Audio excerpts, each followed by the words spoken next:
সাথে কাজ করব।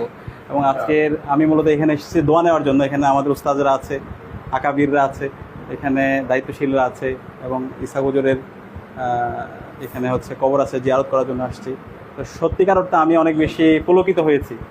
এবং আমি সমৃদ্ধ লাইব্রেরি দেখছিলাম, এখানে যে সংগ্রহে যে কিতাবগুলো আছে, তো আলটিমেটলি এখান থেকে কিন্তু নলেজের উৎপাদন হয়।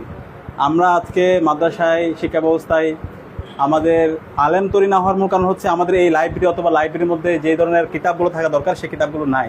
তো কিতাবের সংস্পর্শ না থাকার কারণে আলটিমেটলি আমাদের যেভাবে কিতাবে আলেম তৈরি হওয়া দরকার, যেভাবে নলেজটা ভালোভাবে বোঝা দরকার, সেটা হয় না। তো এখানে এসে যে পরিবেশটা আমি দেখতে পেয়েছি, শিক্ষার পরিবেশ এবং এলমের জন্য প্রতিযোগিতা, যে ফিকির মেহনত, এটা আমাকে অনেক বেশি উদ্বুদ্ধ করেছে, প্রাণবন্ত করেছে।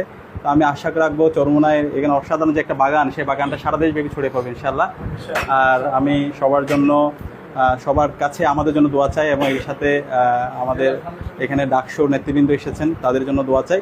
এবং আমরা আশা রাখছি ইনশাআল্লাহ আমরা সবাই একসাথে মিলে আমাদের যে গন্তব্য, আমরা জ্ঞান, আমল, নৈতিকতায় সমৃদ্ধ হয়ে হেরার আলোয় আমাদের এই সমাজকে আমরা উদ্ভাসিত করবো ইনশাআল্লাহ। আসসালামু আলাইকুম রহমতুল্লাহ।